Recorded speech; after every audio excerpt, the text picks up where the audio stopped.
Terpaksa menikah karena perjodohan. Pernikahannya justru penuh kejutan dan kebahagiaan tak terduga.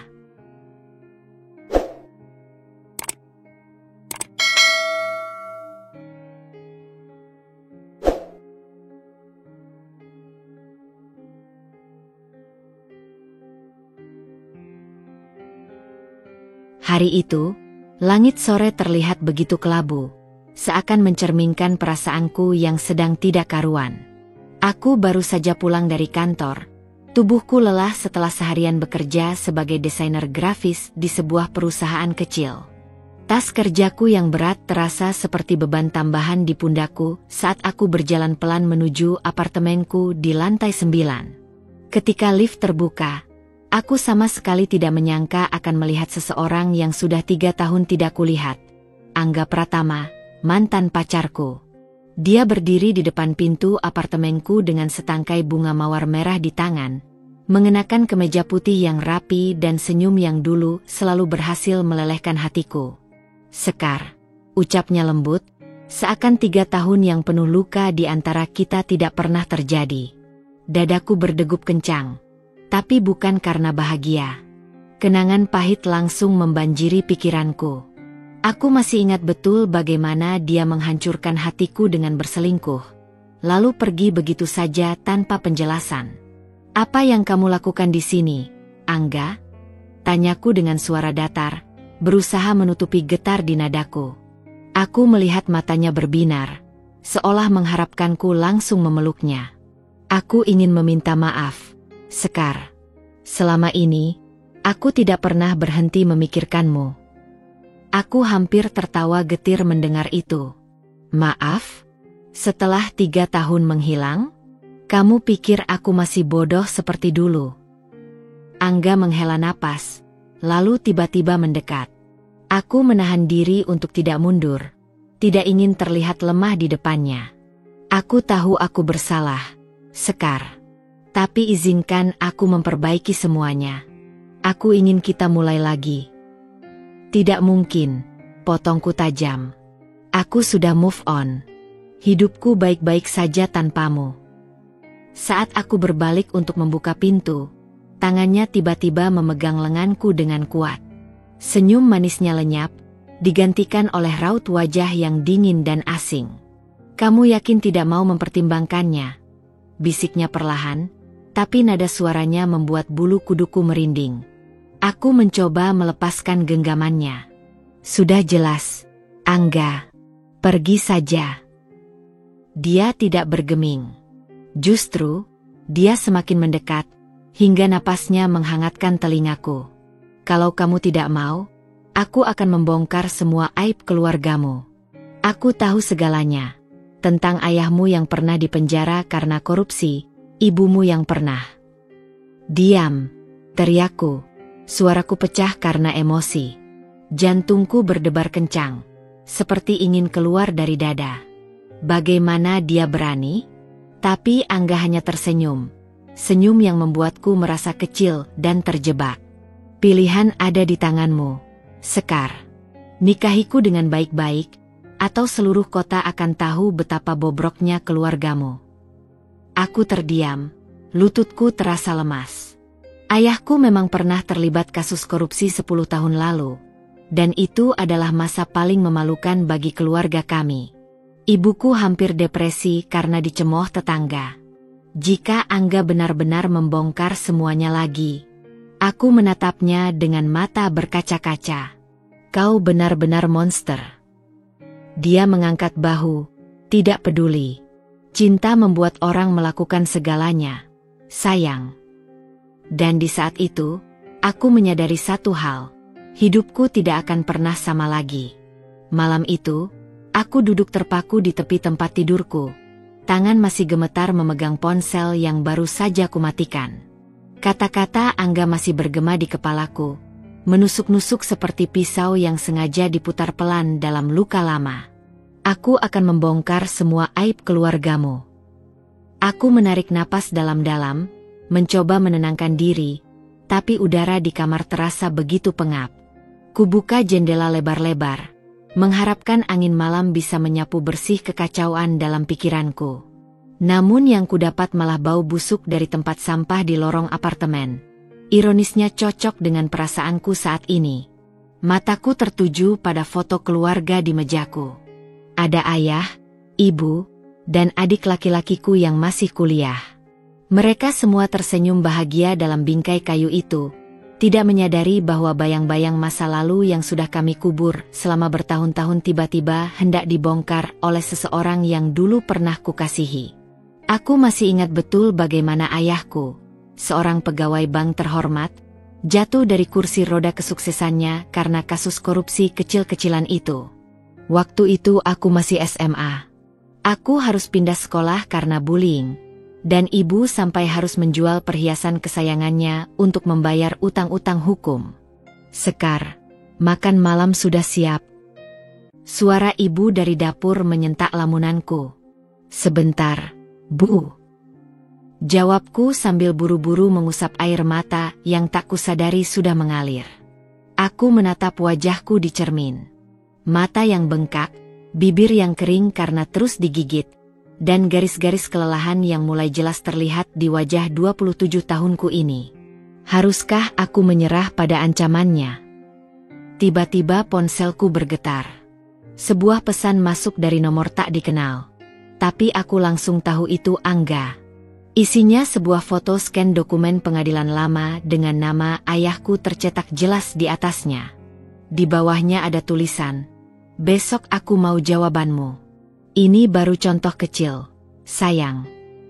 Jantungku berdegup kencang sampai-sampai kupikir akan pecah. Tanganku berkeringat dingin saat mencoba menghapus pesan itu, tapi jemariku gemetar terlalu kuat sampai aku hampir menjatuhkan ponsel. Ding, pesan kedua masuk.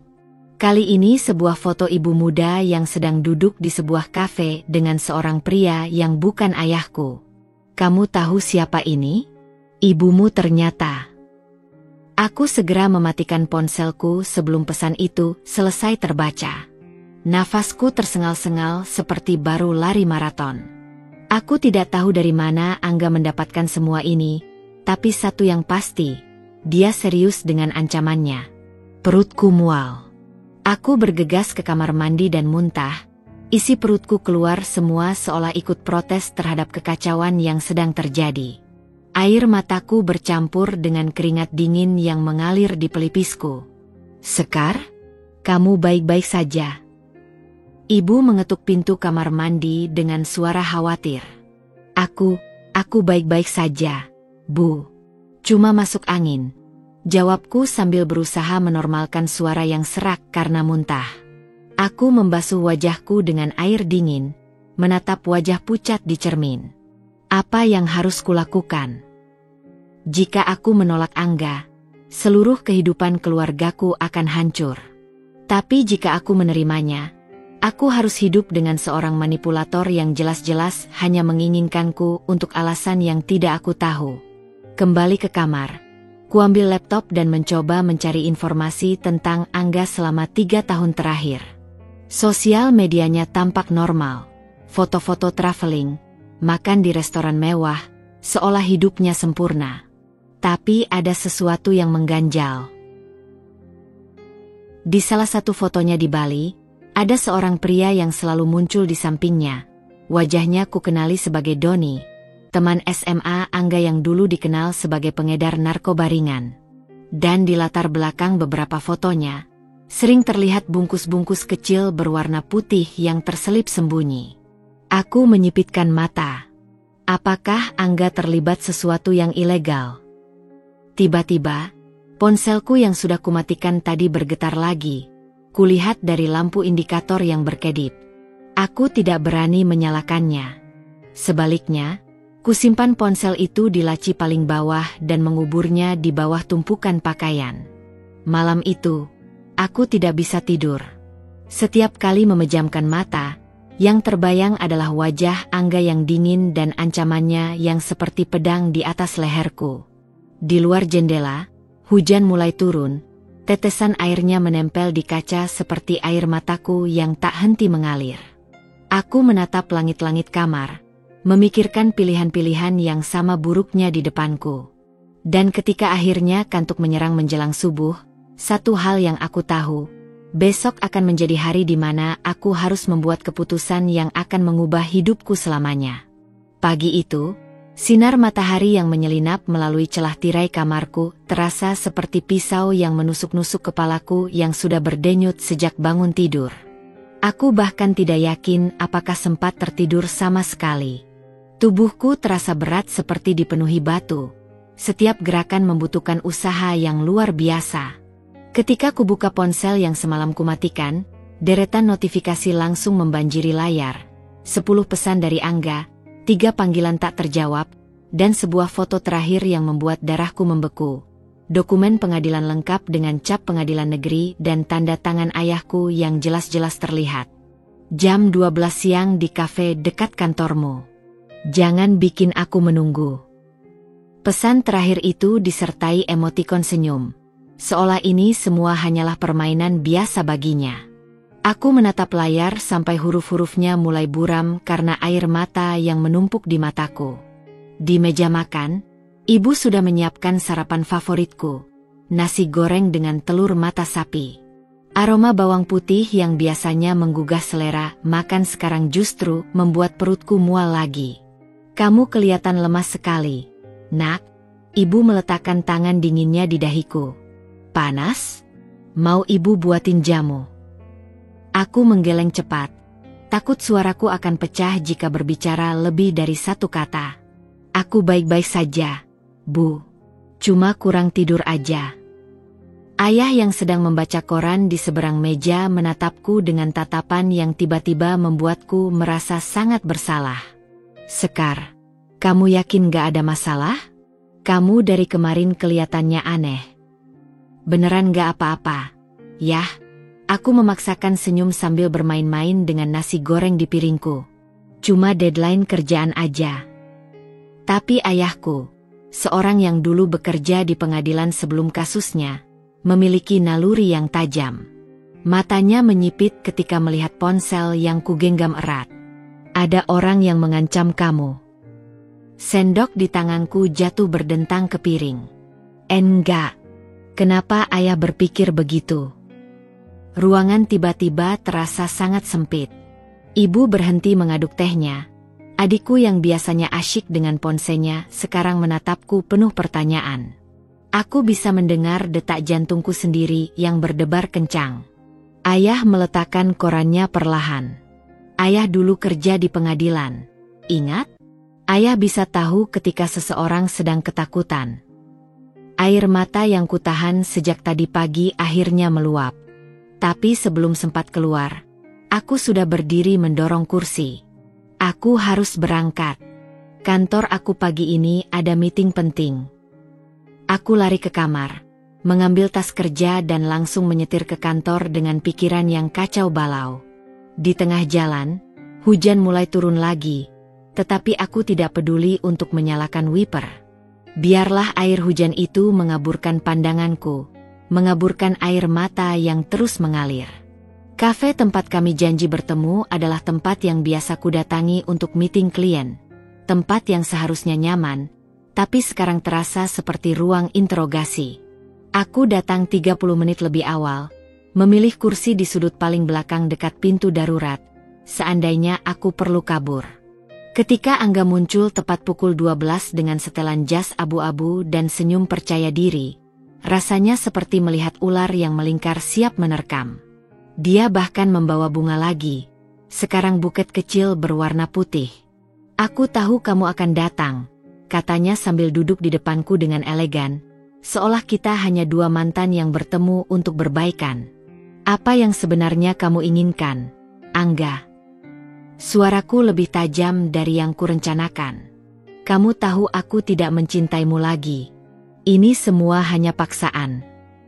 Dia menyandarkan diri ke kursi, memainkan gelas air di depannya. Cinta bisa tumbuh lagi, sayang. Yang penting kita mulai dulu. Dengan ancaman? Kamu gila. Angga tiba-tiba meraih tanganku dengan kuat di atas meja, membuat beberapa pengunjung lain menoleh. Dengarkan baik-baik, bisiknya dengan nada yang membuat darahku mengalir dingin. Besok ada lamaran resmi di rumahmu. Aku sudah bicara dengan orang tuaku. Kamu akan menerimanya dengan senyuman. Atau dokumen-dokumen tentang ayahmu akan dikirim ke kantornya, ke tetangga-tetanggamu, bahkan ke adik kecilmu yang sedang kuliah itu. Aku menarik tanganku dengan kasar. Kamu monster.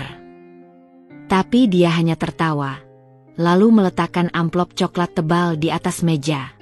Ini cuma contoh. Kalau mau lihat isinya. Dengan tangan gemetar, kuambil amplop itu dan mengintip isinya. Foto-foto ayahku di pengadilan, dokumen penggelapan dana, bahkan transkrip sidang yang seharusnya tidak bisa diakses publik. Yang paling mengerikan, foto ibuku dengan pria asing itu disertai pesan teks palsu yang seolah membuktikan perselingkuhan. Semua bisa aku sebarkan hari ini juga, ucap Angga sambil menyesap kopinya dengan santai. Atau, kita bisa mulai hubungan baru besok. Pilihan ada di tanganmu. Ketika aku berdiri untuk pergi, tubuhku terasa seperti bukan milikku sendiri. Angga tidak mencoba menahanku, hanya berkata, jam 10 besok pagi, Sekar. Jangan sampai aku kecewa.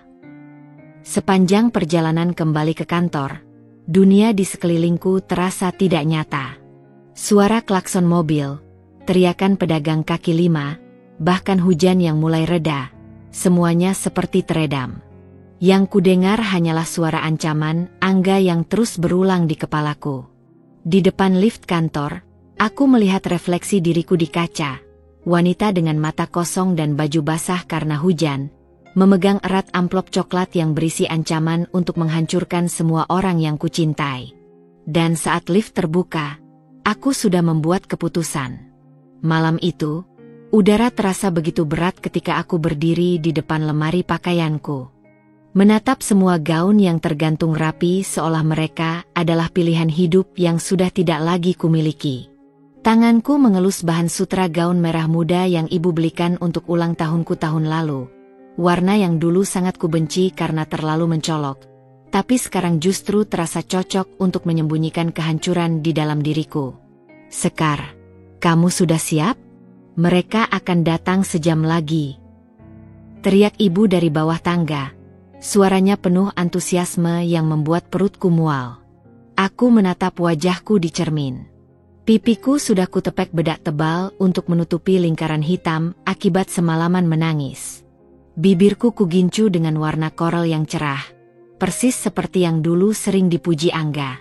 Setiap riasan di wajahku terasa seperti topeng yang semakin menenggelamkan diriku yang sebenarnya. Aku turun sebentar lagi, Bu. Jawabku sambil menarik napas dalam-dalam. Ketika kuambil kotak perhiasan di atas meja, mataku tertuju pada kalung pemberian Angga 3 tahun lalu. Kalung mutiara dengan liontin berbentuk hati kecil. Aku sempat ingin membuangnya saat putus dulu, tapi entah mengapa selalu kupertahankan. Sekarang, ironisnya, aku harus memakainya lagi untuk acara pertunangan palsu ini. Suara bel rumah berbunyi, dan jantungku langsung berdegup kencang sampai-sampai kupikir akan meledak. Dari balik jendela kamar, kulihat sebuah mobil hitam mewah parkir di depan rumah. Angga keluar dengan setelan jas navy, rambutnya tertata rapi, membawa seberapa bungkus kado besar. Di belakangnya, aku mengenali orang tuanya, Pak Handoko dengan kumis tebalnya dan Bu Handoko yang selalu memakai kebaya sutra mahal. Sekar, cepat turun. Mereka sudah datang. Teriak adikku, Rian, dari bawah. Kakiku terasa seperti diisi timah saat melangkah menuruni tangga. Setiap langkah terasa seperti menuju tiang gantungan. Di ruang tamu, suasana sudah riuh. Aroma kue dan bunga memenuhi udara. Ibu sudah menyiapkan semua hidangan terbaik. Nasi tumpeng, ayam goreng lengkuas, sampai soto Betawi yang biasa hanya dimasak saat lebaran. Ketika aku muncul, semua mata langsung tertuju padaku. Aku bisa merasakan sorotan mata Angga yang penuh kemenangan dari seberang ruangan. Wah, calon mantuku cantik sekali, seru Bu Handoko sambil meraih tanganku. Aroma parfumnya yang terlalu menyengat membuat kepalaku pusing. Aku memaksakan senyum terbaikku. Terima kasih, Bu. Angga mendekat, dan tanpa permisi sudah merangkul pundakku. Aku menahan diri untuk tidak menggeliat lepas dari pelukannya. Kami sangat serius dengan hubungan ini, katanya kepada orang tuaku sambil sesekali menekan-nekan bahuku, seolah mengingatkan ancamannya. Ayahku yang duduk di kursi paling depan mengamati semuanya dengan tatapan yang sulit kubaca. Ada sesuatu dalam matanya, kecurigaan, pengetahuan, yang membuatku semakin tidak nyaman. Sebelum kita merayakan pertunangan mereka, Pak Handoko tiba-tiba berdiri dengan segelas sirup. Saya ingin mengumumkan bahwa keluarga kami akan membiayai sepenuhnya pernikahan anak-anak kita. Semua yang terbaik untuk mereka. Orang-orang bertepuk tangan. Ibu terlihat sangat gembira.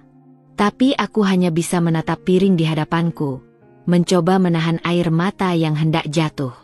Tiba-tiba, telepon genggam Angga bergetar. Dia melihat layarnya, dan untuk sepersekian detik, aku menangkap ekspresi panik di wajahnya sebelum cepat-cepat dihapus. Maaf, saya harus mengangkat ini, katanya sebelum melangkah ke teras. Dengan alasan mengambil minuman, aku mengikutinya dari kejauhan. Angga berbicara dengan suara rendah tapi aku bisa menangkap beberapa kata. Jangan sekarang, besok saja, di gudang seperti biasa. Ketika dia berbalik dan melihatku berdiri di sana, wajahnya berubah dingin. Menguping, sayang. Bisiknya sambil mencubit pipiku dengan pura-pura mesra. Tapi tekanan jarinya begitu kuat sampai pasti akan meninggalkan bekas. Siapa itu? Tanyaku berani. Dia tersenyum tipis. Tidak ada yang perlu kamu khawatirkan. Fokus saja pada pernikahan kita. Acara berlanjut dengan tukar cincin. Ketika Angga memasukkan cincin berlian ke jariku, rasanya seperti belenggu yang akan selamanya mengikatku. Kilauan batu permata itu tidak indah di mataku, hanya mengingatkanku pada air mata yang akan terus kuteteskan. Di tengah pesta, Rian menarik lenganku ke samping. Kak, aku tidak suka dia, bisiknya. Dari dulu aku selalu bilang, Angga itu. Sudah, Rian, potongku cepat. Ini pilihan kakak. Tapi adikku yang selalu jeli itu tidak menyerah. Kamu terlihat seperti orang yang dipaksa. Kak, kalau ada masalah, bilang saja. Aku bisa bantu. Aku ingin berteriak. Ingin menangis di pundaknya dan menceritakan segalanya. Tapi ketika mataku menangkap Angga yang sedang mengawasiku dari seberang ruangan sambil tersenyum, aku hanya bisa menggeleng. Tidak ada masalah. Aku hanya nervous saja. Malam itu, ketika semua tamu sudah pulang dan aku akhirnya bisa menyendiri di kamar, kubuka laci rahasia di bawah tempat tidur. Di dalamnya ada album foto lama. Dengan hati-hati, kubuka halaman demi halaman, foto-foto saat aku dan Angga masih pacaran dulu. Di setiap foto, aku tersenyum lepas. Tapi sekarang aku tahu, senyum-senyum itu hanyalah topeng dari seorang gadis muda yang terlalu bodoh untuk melihat sifat asli pria di sebelahnya. Aku menutup album dengan kasar dan meraih ponselku. Ada satu pesan baru dari Angga. Besok kita lihat gedung resepsi. Jangan lupa pakai cincin tunanganmu. Di luar jendela, bulan purnama bersinar terang, seolah menertawakan nasib malangku. Aku memandanginya lama, sambil memegang erat ponselku, memikirkan satu nama yang mungkin bisa membantuku. Randy, teman lamaku yang sekarang bekerja sebagai jurnalis investigasi. Tapi apakah aku berani mengambil risiko? Hari-hari setelah pertunangan berlangsung seperti mimpi buruk yang tak kunjung usai. Setiap pagi, aku terbangun dengan perasaan sesak di dada, seolah ada batu besar yang menghimpitku. Cincin berlian di jariku terasa semakin berat setiap hari. Kilauannya mengingatkanku pada belenggu yang semakin mengikat erat. Angga kini dengan leluasa datang ke rumahku kapan saja dia mau, berpura-pura menjadi calon suami yang sempurna di depan orang tuaku. Dia membawa hadiah-hadiah mahal, tersenyum manis pada ibuku, bahkan membantu ayahku memperbaiki pagar rumah. Semua itu membuatku semakin muak. Seberapa jauh lagi dia akan membawakan sandiwara ini? Suatu sore, ketika aku sedang sendirian di rumah karena keluarga pergi ke acara keluarga besar, Angga tiba-tiba muncul dengan alasan ingin mengajakku melihat gedung resepsi. Aku sedang tidak enak badan, kataku melalui interkom, berharap dia akan pergi. Buka pintu, sayang. Suaranya dingin meski tetap terkendali. Aku tidak mau mengulangi ancamanku. Dengan gigitan bibir, ku buka pintu. Angga masuk dengan langkah percaya diri, membawa 2 tas belanjaan dari butik mahal. Ini untukmu, katanya meletakkan tas-tas itu di sofa. Cobalah. Aku ingin melihatmu memakainya. Aku mengintip isinya, gaun-gaun mewah dengan label harga yang masih menempel. Salah satunya bahkan seharga 3 bulan gajiku. Aku tidak butuh ini, kataku sambil menutup tas kembali. Angga tiba-tiba menarik lenganku dengan kasar. Kamu akan memakai apa yang kuberikan, mengerti? Aku tidak mau istrimu terlihat seperti orang miskin di pernikahan kita. Napasku tersengal saat ku coba melepaskan genggamannya. Lepaskan. Kamu menyakitiku. Dia malah semakin mengencangkan cengkeramannya. Wajahnya hanya beberapa senti dari wajahku. Kamu milikku sekarang. Sekar. Mulai biasakan diri. Tiba-tiba, teleponnya berdering. Dengan gerakan kesal, dia melepaskanku dan mengangkat telepon. Apa? Sudah kubilang jangan telepon aku di siang bolong seperti ini. Hardiknya sambil berjalan menjauhiku. Aku berdiri terpaku, mendengarkan pecahan percakapannya yang semakin membuatku penasaran. Barangnya sudah sampai? Pastikan disimpan di tempat biasa, jangan sampai polisi. Ketika dia berbalik dan melihatku masih berdiri di sana, matanya menyipit. Menguping lagi. Aku tidak sengaja dengar. Jawabku cepat. Tapi, apa yang sedang kamu atur? Dia mendekatiku perlahan, seperti kucing mendekati tikus yang terjebak. Kamu terlalu banyak bertanya. Sayang. Itu tidak baik untuk kesehatan. Tiba-tiba, teleponku berbunyi dari kamar atas. Aku bergegas mengambilnya, berterima kasih pada kesempatan untuk menjauh darinya. Pesan itu dari Rian. Kak, aku lihat Angga kemarin malam di klub malam daerah kota. Dia meeting sama beberapa orang yang kelihatannya tidak baik-baik. Aku punya foto. Hati-hati. Jantungku berdegup kencang. Kubuka lampiran foto. Gambar buram tapi cukup jelas menunjukkan Angga sedang berbicara serius dengan beberapa pria bertato di tempat parkir belakang sebuah klub. Salah satu pria itu sedang memegang koper kecil. Siapa yang mengirimimu pesan? Aku terkejut mendengar suara Angga tepat di belakangku. Dengan refleks, kumatikan layar ponselku. Tidak ada. Hanya Rian. Dia menyambar ponselku dengan cepat. Berikan itu. Tidak. Aku berusaha menariknya kembali, tapi dia jauh lebih kuat. Angga membuka pesan itu, dan wajahnya berubah merah marah. Apa maksud adikmu memata-mataiku? Dia hanya kebetulan melihatmu. Dia melemparkan ponselku ke sofa dengan kasar. Katakan pada adikmu untuk tidak ikut campur urusanku. Atau, dia tidak menyelesaikan kalimatnya, tapi ancamannya jelas. Apa yang kamu lakukan di klub malam itu, Angga? Tanyaku berani, memanfaatkan kemarahannya untuk mendapatkan informasi. Diam sejenak, lalu tiba-tiba saja sikapnya berubah. Dia tersenyum, bahkan tertawa kecil. Bisnis, sayang. Hanya bisnis biasa. Bisnis apa yang harus dilakukan di tempat gelap dengan orang-orang bertato? Dia mendekat lagi, kali ini dengan sikap yang tiba-tiba menjadi manis. Kamu terlalu banyak khawatir. Nanti cepat tua. Tangannya mengelus pipiku. tapi sentuhannya membuatku merinding. Aku hanya ingin yang terbaik untuk kita. Untuk masa depan kita. Aku ingin menjerit. Ingin menampar wajah munafik itu. Tapi aku tahu tidak bisa. Tidak sekarang. Aku harus mandi, kataku sambil berusaha melewatinya. Angga membiarkanku pergi, tapi sebelum aku sampai di tangga, dia berkata, "Oh ya, lupakan gedung resepsi hari ini. Aku ada urusan mendadak. Besok kita lihat, jam 10 pagi." Begitu pintu kamar mandi terkunci, aku membiarkan air shower menghanyutkan air mataku. Pikiranku kalut. Siapa sebenarnya Angga sekarang? Apa yang dia sembunyikan? Dan yang paling penting, bisakah aku menggunakan rahasianya ini untuk membebaskan diriku? Setelah mandi, kudapati Angga sudah pergi.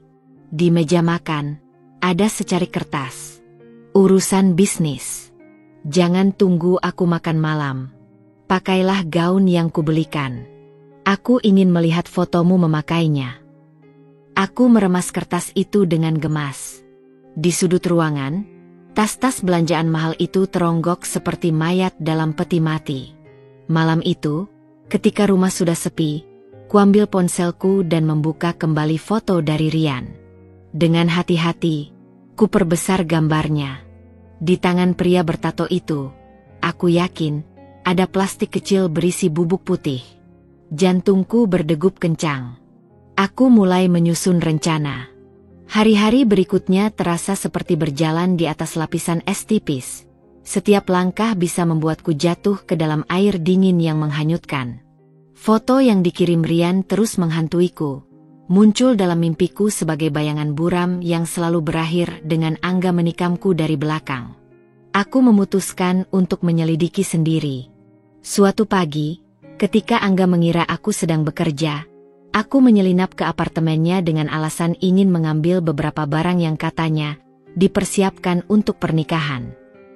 Kuncinya dengan mudah kudapat dari dompetnya ketika dia sedang mandi di rumahku seminggu yang lalu. Sebuah tindakan yang membuat tanganku gemetar saat melakukannya. Apartemen Angga di kawasan elit Jakarta Selatan lebih mewah dari yang kubayangkan. Lantai marmer, furnitur desainer Italia, dan lukisan-lukisan mahal yang menggantung di dinding. Tapi yang menarik perhatianku justru ketidaksesuaian antara kemewahan ini dengan gaji pegawai bank yang ku ketahui dimiliki Angga. Dengan hati-hati, aku mulai membuka laci-laci meja kerjanya. Kebanyakan berisi dokumen-dokumen finansial yang terlihat normal, sampai aku menemukan sebuah buku catatan kecil tersembunyi di balik tumpukan kertas. Halaman-halamannya penuh dengan kode dan nomor telepon tanpa nama.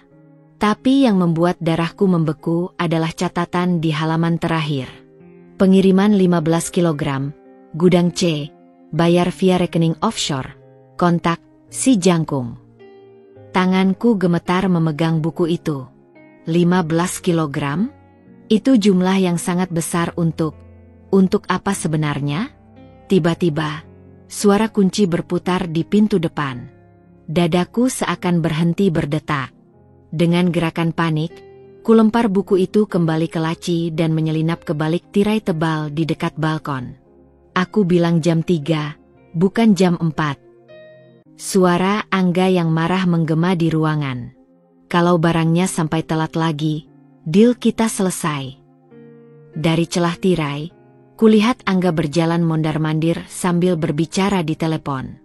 Dia melemparkan jasnya ke sofa dengan gerakan kesal, lalu membuka sebuah lemari kecil yang selama ini tersembunyi di balik lukisan besar. Aku menahan napas ketika melihat isi lemari itu. Tumpukan uang tunai dalam berbagai mata uang, beberapa paspor, dan yang paling mengejutkan, beberapa paket kecil berbentuk bata berwarna coklat yang dibungkus plastik. Ya Tuhan, bisikku dalam hati. Ini lebih buruk dari yang kuduga. Angga mengambil beberapa ikat uang dan sebuah paket kecil, lalu menutup lemari rapat-rapat. Ketika dia berbalik, aku mengencangkan genggamanku pada tirai, berharap bayanganku tidak terlihat. Besok di pelabuhan, pastikan semuanya beres, katanya sebelum menutup telepon. Dia berdiri diam sebentar, lalu tiba-tiba mengangkat hidungnya seperti mencium sesuatu. Aneh, gumamnya sambil berjalan mendekati tempat aku bersembunyi. Aku bisa mencium parfum sekar di sini. Jantungku berdegup begitu kencang sampai kupikir dia pasti bisa mendengarnya. Keringat dingin mengalir di pelipisku ketika langkahnya semakin mendekat. Tiba-tiba, teleponnya berdering lagi. Dengan mengumpat, dia berbalik dan mengangkat telepon. Apa sekarang? Aku memanfaatkan kesempatan ini untuk menyelinap keluar dari persembunyian dan merangkak ke arah pintu belakang dapur yang kulihat saat masuk tadi. Dengan hati-hati, kubuka pintu itu, bergeming ketika engselnya berderit pelan, dan melesat keluar. Aku tidak berhenti lari sampai mencapai lobi apartemen. Dan bahkan setelah berada di dalam taksi, napasku masih tersengal-sengal. Mau kemana, Neng? Tanya sopir taksi. Ke kantor. Jawabku tanpa berpikir. Di dalam taksi yang bergerak pelan karena macet, pikiranku kalut. Aku baru saja menemukan bukti nyata bahwa Angga bukan hanya mengancamku. Dia adalah penjahat kelas kakap. Tapi justru ini yang membuatku semakin takut. Jika dia bisa melakukan semua itu, apa yang bisa dia lakukan padaku jika mengetahui pengkhianatanku? Saat tiba di kantor, aku langsung menuju toilet dan muntah. Wajahku di cermin terlihat pucat seperti mayat. Mataku sembab karena ketakutan. Aku harus memberitahu seseorang. Tapi siapa? Polisi? Mereka mungkin sudah disuap. Keluargaku?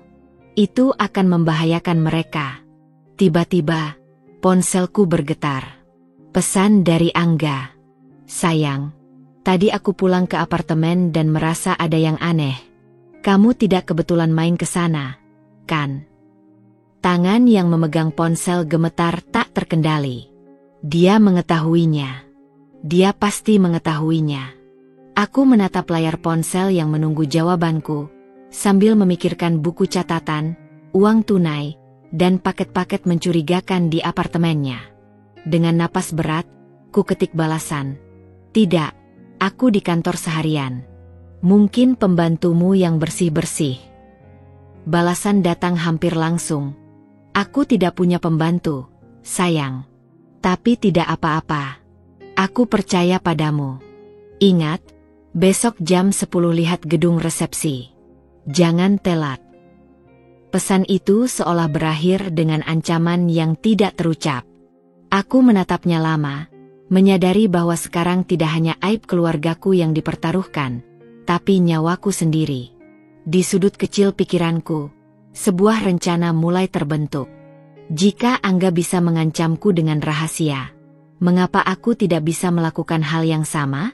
Tapi pertama, aku butuh bukti yang lebih konkret. Dan untuk itu, aku butuh bantuan. Malam itu, aku duduk termenung di tepi jendela kamarku, menatap hujan yang turun deras membasahi jalanan Jakarta. Setiap tetes air yang mengalir di kaca jendela seperti mencerminkan kebingungan dan ketakutanku yang tak kunjung reda. Pikiranku terus kembali pada apa yang kulihat di apartemen Angga, tumpukan uang tunai, paspor palsu, dan paket-paket misterius itu. Aku menggenggam erat ponselku. Jempolku melayang di atas nama Randy di daftar kontak. Randy, teman masa kecilku yang sekarang bekerja sebagai jurnalis investigasi untuk sebuah media ternama. Sudah bertahun-tahun kami tidak benar-benar berbicara. Tapi aku ingat betul bagaimana dulu dia selalu bisa dipercaya. Tapi apakah aku berhak melibatkannya dalam bahaya seperti ini? Bisikku pada diri sendiri. Hujan semakin deras. Petir menggelegar di kejauhan seolah memperingatkanku tentang badai yang akan kuhadapi jika memutuskan untuk melawan Angga. Namun di saat yang sama, bayangan hidup sebagai istri seorang penjahat membuat perutku mual. Dengan napas berat, akhirnya kutekan tombol telepon di sebelah nama Randy. Telepon berdering beberapa kali sebelum akhirnya diangkat. Sekar. Suara Randy yang dalam dan serak membuat dadaku bergetar. Ini kejutan. Sudah lama sekali. Aku butuh bantuan. Ren, suaraku pecah, dan tiba-tiba semua emosi yang kusimpan selama ini meluap. Aku menangis terseduh-seduh di telepon, tidak mampu membentuk kata-kata yang koheren. Hei, tenang dulu. Suara Randy tiba-tiba menjadi sangat serius. Kamu di mana sekarang? Aman. Aku di apartemen. Sendirian, jawabku sambil berusaha menenangkan diri. Dengar, aku sedang di dekat daerahmu untuk liputan. Ada kafe di Jalan Mangga. Tahu kan? Tempat kita dulu sering nongkrong? Aku bisa ke sana dalam 30 menit. Aku menggigit bibir. Bertemu langsung berarti risiko lebih besar jika Angga mengetahui. Tapi melihat situasiku sekarang, apalagi yang bisa kuhilangkan? Baik, aku akan ke sana, jawabku akhirnya. Sebelum pergi, kuambil flash disk kecil dan mengkopi semua bukti yang kukumpulkan. Foto dari Rian, gambar diam-diam yang kuambil di apartemen Angga, bahkan rekaman suara ancaman-ancamannya yang selama ini kusimpan di ponsel. Flash disk itu kusimpan dalam saku celana, tersembunyi di balik jaketku. Saat tiba di kafe, hujan masih belum reda. Tempat itu nyaris kosong. Hanya ada beberapa mahasiswa yang asyik dengan laptop mereka di sudut. Randy sudah duduk di meja paling belakang. Tepat di tempat kami dulu sering menghabiskan waktu bersama semasa SMA. Dia berdiri ketika melihatku masuk. Randy yang kuingat dulu kurus dan berkacamata tebal sekarang berubah menjadi pria tegap dengan bahu lebar dan tatapan mata yang tajam. Tapi senyum hangatnya masih sama. Kamu baik-baik saja? Tanyanya segera setelah aku duduk. Matanya menyapu wajahku yang pasti terlihat kacau. Aku menggeleng, tiba-tiba tidak bisa bicara. Randy tidak memaksaku, hanya memesan teh hangat untukku dan menunggu dengan sabar. Setelah menyesap teh yang menenangkan, akhirnya aku mulai bercerita. Semuanya. Dari ancaman Angga, pertunangan paksa, sampai penemuan menakutkan di apartemennya. Randy mendengarkan dengan serius, sesekali membuat catatan kecil di bukunya. Wajahnya semakin keruh ketika ku ceritakan tentang paket-paket mencurigakan dan buku catatan kode Angga. Sekar, apa kamu menyadari betapa berbahayanya orang ini? Randy bersuara rendah setelah aku selesai bercerita. Dari deskripsimu, ini bukan sekadar pengedar kecil. Dia bagian dari jaringan besar. Aku mengangguk pelan. Aku tahu. Tapi aku tidak punya pilihan, Ren. Dia mengancam akan menghancurkan keluargaku. Randy menghela napas panjang, lalu tiba-tiba meraih tanganku. Kamu punya pilihan. Dan sekarang kamu punya aku. Dia mengeluarkan laptopnya dan mulai mengetik dengan cepat. Aku sedang menyelidiki jaringan narkoba di Jakarta selama 6 bulan terakhir. Nama Angga belum pernah muncul, tapi ciri-ciri yang kamu sebutkan cocok dengan modus operandi salah satu sindikat. Layar laptopnya menunjukkan foto-foto beberapa pria yang ditangkap polisi. Kamu kenal salah satu dari mereka. Aku menyipitkan mata, lalu tiba-tiba menunjuk salah satu foto. Ini dia. Orang yang ada di foto Rian, yang sedang bicara dengan Angga. Randy mengangguk puas. Bingo. Itu Doni, si jangkung, kurir utama sindikat, grup laut. Jika Angga berhubungan dengannya, berarti dia bukan sekadar anggota biasa. Perutku meringis mendengar itu. Jadi, apa yang harus kulakukan sekarang? Randy menatapku dengan serius. Pertama, kamu harus tetap tenang dan bertindak normal. Jangan biarkan dia curiga. Kedua, dia mengeluarkan sebuah ponsel kecil dari tasnya. Pakai ini untuk berkomunikasi denganku. Ponsel bersistem enkripsi. Simpan yang ini di tempat aman. Ketiga, lanjutnya sambil menatapku dalam-dalam, kamu harus berhati-hati mencari bukti lebih banyak. Aku butuh sesuatu yang konkret, transaksi, pertemuan, apa saja yang bisa menghubungkannya langsung dengan narkoba. Aku menggigit bibirku. Aku tidak tahu apakah aku bisa. Kamu kuat, Sekar. Randy memotong. Aku ingat betul dulu kamu selalu jadi yang paling berani di antara kita.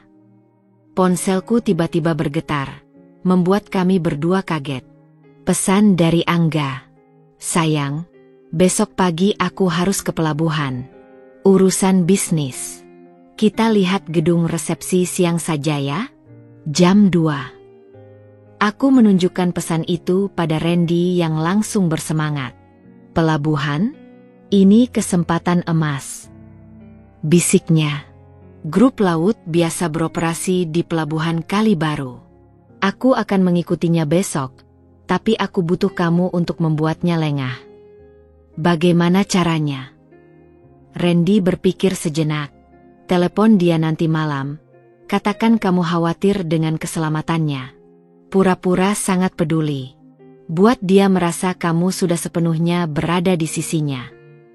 Rencana itu membuat perutku mual, tapi aku mengangguk. Aku akan mencoba. Sebelum berpisah, Randy memegang bahuku kuat-kuat. Sekar, jika kamu merasa tidak aman kapan saja, telepon aku. Aku akan segera datang. Di dalam taksi pulang, hujan sudah berhenti tapi jalanan masih basah. Ponselku bergetar lagi. Kali ini pesan dari Rian. Kak, tadi ada orang aneh nanyain kamu di kampus. Aku khawatir. Darahku membeku. Apakah Angga menyadari pengkhianatanku? Atau ini hanya kebetulan?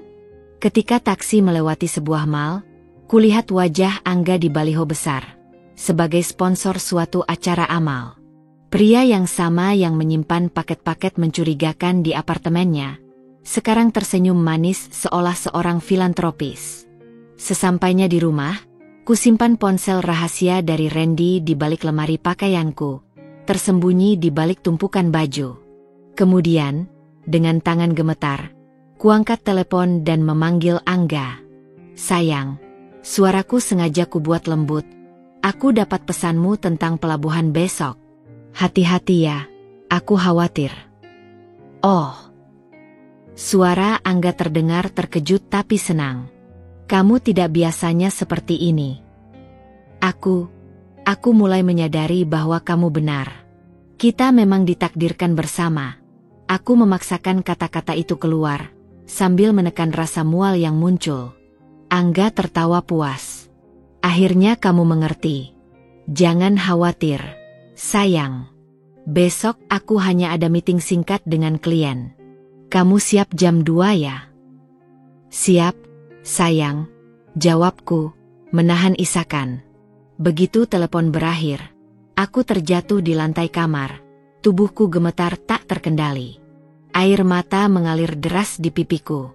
Aku baru saja memainkan peran paling kotor dalam hidupku, berpura-pura mencintai seseorang yang kubenci. Tapi di balik semua itu, ada secarik harapan kecil. Randy akan mengikuti Angga besok. Dan mungkin, hanya mungkin, ini adalah awal dari kebebasanku. Pagi itu, matahari bersinar terik melalui jendela kamarku, seolah alam semesta hendak menertawakan ketegangan yang merobek-robek dadaku sejak bangun tidur. Hari ini adalah hari di mana Randy akan mengikuti Angga ke pelabuhan. Hari di mana mungkin saja kami akan mendapatkan bukti untuk menjatuhkannya. Aku memandangi gaun pengantin yang tergantung di depan lemari. Gaun putih berpayet yang dipaksa ku beli oleh Angga minggu lalu. Dalam beberapa minggu lagi, aku akan memakainya, berjanji setia pada seorang monster. Kuremas erat jari jemariku sampai kuku-kuku itu meninggalkan bekas kemerahan di telapak tangan.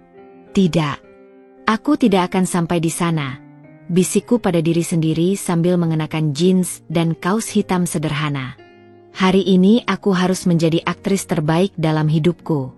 Ponsel rahasia dari Randy bergetar di bawah bantal. Timku sudah siap. Aku akan mengikuti Angga dari jarak aman. Kamu tetap tenang dan bertindak normal. Nanti malam kita bertukar info. Ku jawab dengan pesan singkat.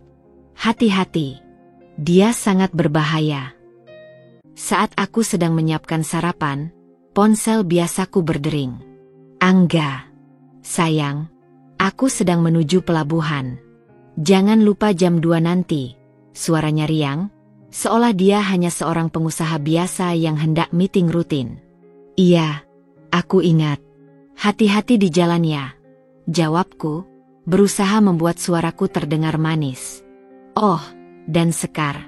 Nada Angga tiba-tiba berubah lebih rendah. Jangan coba-coba mengikuti aku atau melakukan sesuatu yang bodoh. Aku selalu tahu di mana kamu berada. Tangan yang memegang ponsel gemetar. Aku tidak mengerti. Santai saja, sayang, tawanya dingin. Hanya pengingat kecil. Sampai nanti.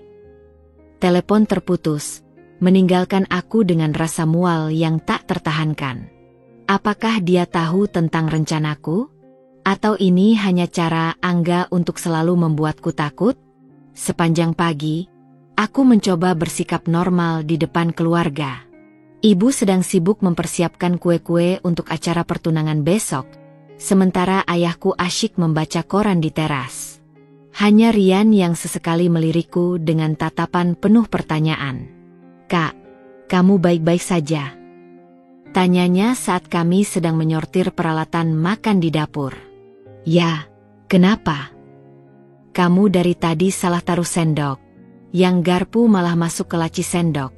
Adikku menatapku tajam. "Dan tadi pagi aku lihat kamu menaruh sesuatu di balik lemari pakaianmu." Darahku berdesir kencang. "Jangan mengada-ada, Rian. Aku hanya lelah." Tapi Rian tidak menyerah. Dengan suara berbisik dia berkata, "Aku tahu ada yang tidak beres dengan calon kakak iparku itu. Aku bukan anak kecil lagi. Kalau kau dalam masalah, aku bisa membantu." Aku ingin menangis. Ingin memeluk adikku dan menceritakan segalanya. Tapi itu akan membahayakannya. "Lupakan itu, Rian. Fokus saja pada kuliahmu," jawabku sambil berpura-pura sibuk dengan piring-piring. Pukul 11 siang, ketika rumah sudah sepi, kusempatkan membuka ponsel rahasia itu. Ada satu pesan dari Randy. Angga bertemu dengan beberapa orang di gudang dekat dermaga 14. Aku tidak bisa mendekat, tapi ada aktivitas mencurigakan. Tim kepolisian bawah Sandi sudah standby. Jantungku berdegup kencang. Ini benar-benar terjadi. Kami mungkin akan mendapatkan bukti nyata hari ini. Pukul 1 siang, aku mulai bersiap untuk pertemuan nanti. Kuambil gaun biru muda yang Angga suka, strategi untuk membuatnya lengah. Sebelum pergi, kusimpan ponsel rahasia itu di saku kecil yang kujahit khusus di bagian dalam tas. Saat aku sedang merias wajah, tiba-tiba ada pesan masuk di ponsel biasa. Bukan dari Angga, tapi nomor tak dikenal. "Kami tahu apa yang sedang kau lakukan. Berhenti sekarang atau kamu akan menyesal." Tubuhku membeku.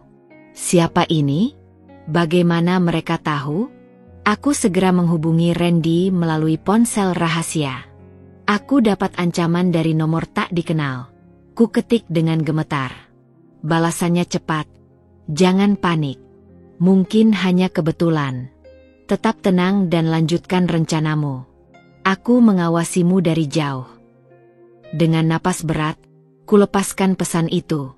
Mungkin Randy benar. Aku tidak boleh panik. Pukul 1.45, aku sudah berada di lobi gedung resepsi, menunggu Angga dengan tangan dingin dan berkeringat. Setiap orang yang lewat membuatku tegang. Pukul 2.15, Angga masih belum muncul. Ini tidak seperti dia yang biasanya sangat tepat waktu. Pukul 2.30, ponselku berdering. "Maaf sayang, meetingku molor. Aku sedang dalam perjalanan. Tunggu di resto di sebelah ya. Aku traktir makan siang." Aku menghela napas lega sekaligus tegang. Mengapa dia terlambat? Apa yang terjadi di pelabuhan? Restoran di sebelah gedung cukup sepi di jam segini. Kupilih meja di dekat jendela sambil sesekali melirik ke arah parkiran. Pesan dari Randy masuk. Angga meninggalkan pelabuhan dengan tergesa-gesa. Ada apa? Apakah dia curiga? Aku tidak sempat membalas karena tiba-tiba Angga sudah berdiri di depan mejaku. Dia mengenakan kemeja lengan panjang putih yang rapi, tapi matanya ada sesuatu yang berbeda. Lebih tajam, lebih gelap dari biasanya. "Maaf terlambat, sayang," ucapnya sambil mencium pipiku. Bibirnya terasa dingin. "Meeting tadi lebih panjang dari perkiraan." Aku memaksakan senyum. "Tidak apa-apa. Masalah bisnis selesai."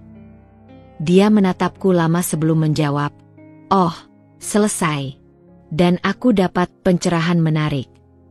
Dia memesan untuk kami, tapi suasana makan terasa seperti interogasi. Angga terus menatapku dengan tatapan yang membuat kulitku merinding. "Kamu tahu, sayang," ujarnya sambil memotong steak dengan presisi mengerikan, "ada hal lucu terjadi hari ini." "Oh, apa itu?" Suaraku nyaris tidak keluar. Aku merasa ada yang mengikutiku di pelabuhan. Pisau di tangannya berhenti bergerak. Tapi tentu saja itu hanya perasaanku saja, kan? "Kamu tidak kebetulan menyuruh seseorang mengikutiku, bukan?" Darahku berhenti mengalir. "Tentu saja tidak. Kamu tahu aku sibuk dengan persiapan pernikahan." Dia tersenyum. Senyum tanpa kebahagiaan. "Ya, tentu saja. Aku hanya bercanda." Tapi di bawah meja, tangannya tiba-tiba menggenggam lututku dengan kuat, sampai aku menahan rintihan kesakitan.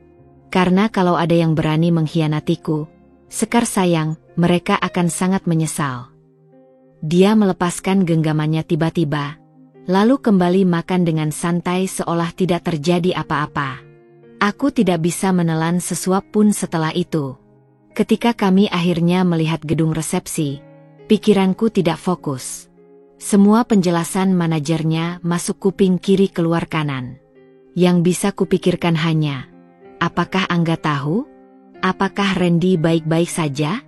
Pukul 6 sore, ketika Angga mengantarku pulang, dia tiba-tiba menarikku ke dalam mobilnya. "Aku ada kejutan untukmu," bisiknya dengan nada yang membuat bulu kuduku berdiri. Dari glove compartment, dia mengeluarkan sebuah kotak kecil. Di dalamnya ada kalung berlian yang sangat mahal. "Untuk pengantin tercantik," ucapnya sambil mengalungkannya ke leherku. Tapi sentuhannya lebih mirip cengkeraman daripada belayan. "Kamu tahu kan, Sekar? Aku akan melakukan apapun untuk membuatmu bahagia. Tapi aku juga akan melakukan apapun untuk menghancurkan mereka yang mencoba memisahkan kita." Ketika dia akhirnya pergi, aku berlari ke kamar mandi dan muntah. Kalung mewah itu terasa seperti jerat di leherku. Ponsel rahasia bergetar. "Aman. Kita perlu bicara. Besok pagi di tempat biasa." Angga terlibat lebih dalam dari yang kita duga. Aku menatap pesan itu sambil gemetar. Apa yang telah kami mulai? Dan apakah sudah terlambat untuk mundur? 3 minggu telah berlalu sejak hari menegangkan di pelabuhan. Dan kini aku berdiri di balik pintu tertutup ruang persiapan pengantin, menatap bayanganku di cermin besar yang dihiasi rangkaian bunga putih. Gaun pengantin mewah yang dipaksa Angga pilihkan untukku terasa seperti baju zirah yang menyesakan. Payet-payetnya menusuk kulit setiap kali aku bergerak, renda-renda halusnya mengikat seperti belenggu. Make-up artis telah berhasil menyembunyikan lingkaran hitam di bawah mataku yang muncul akibat semalaman tidak bisa tidur. Tapi tidak bisa menutupi kekosongan dalam tatapanku. "Cantik sekali, Neng," bisik ibu sambil menyeka air matanya di sampingku. Tangannya yang hangat menggenggam bahuku erat. "Ayah dan ibu bangga padamu." Aku ingin menjerit. Ingin merobek gaun ini dan lari keluar. Tapi ponsel di meja rias mengingatkanku pada realita. Tadi pagi ada pesan dari Randy. Hari ini semuanya akan berakhir. Tim sudah siap. Bertahanlah sedikit lagi. Suara adzan zuhur berkumandang di luar, menandakan waktu akad nikah semakin dekat. Dari jendela, kulihat tamu-tamu mulai memadati pelataran gedung resepsi megah yang dipilih Angga. Banyak di antara mereka adalah orang penting, pejabat, pengusaha, bahkan beberapa artis. Semua tersenyum bahagia, tidak tahu bahwa ini semua adalah sandiwara besar. Neng Sekar, waktunya akad. Panggil wedding organizer dengan suara riang. Kakiku terasa seperti diisi beton ketika melangkah menuju pintu. Di ujung gang, ayahku sudah menunggu dengan mata berkaca-kaca. Begitu tangannya menggandengku, bisikannya membuat air mataku nyaris tumpah. Ayah tahu ini bukan pilihanmu, nak. Tapi ayah janji, ayah akan lakukan apapun untuk melindungimu. Aku terkesiap.